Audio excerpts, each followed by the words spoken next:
Hello మామ, welcome back to the shadow జీరోకే videos. ఈరోజు మ్యాటర్ ఏంటంటే, మేము ఈ కొబ్బరి చెట్లు వేసి దగ్గర దగ్గర 18 సంవత్సరాలు అయిపోతుంది.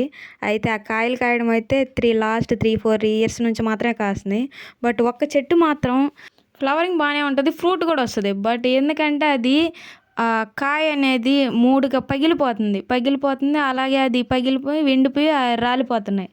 అసలు ఈ రీజన్ ఏంటో తెలియట్లేదు. రిమైనింగ్ 2 ట్రీస్ మాత్రం కాయలు వస్తాయి, మంచిగా వస్తాయి. ఈ చెట్టు మాత్రం ఇలా అయిపోతుంది. దానికి ఏమన్నా సొల్యూషన్ ఉంటే ఖచ్చితంగా చెప్పండి. అలాగే ఈ చెట్లకు కూడా ఎక్కువ కాయలు రాలిపోకుండా ఉండాలంటే కూడా ఏం చేయాలి చెప్పండి.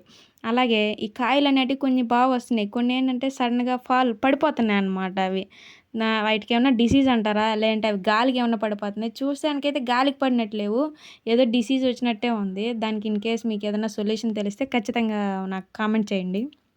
అలాగే ఎవరైతే పొంగల్ ఫెస్టివల్స్కి వస్తున్నారో వాళ్ళు ఖచ్చితంగా మంచిగా పొలానికి వెళ్ళి బాగా విజిట్ చేసి మంచిగా ఎంజాయ్ చేయండి మామ. చూసారు కదా ఎంత గ్రీనరీ, అసలు కళ్ళు రెండు సరిపోవట్లేదు చూడడానికి. హ్యాపీగా ఎంజాయ్ చేయండి. ఓకే.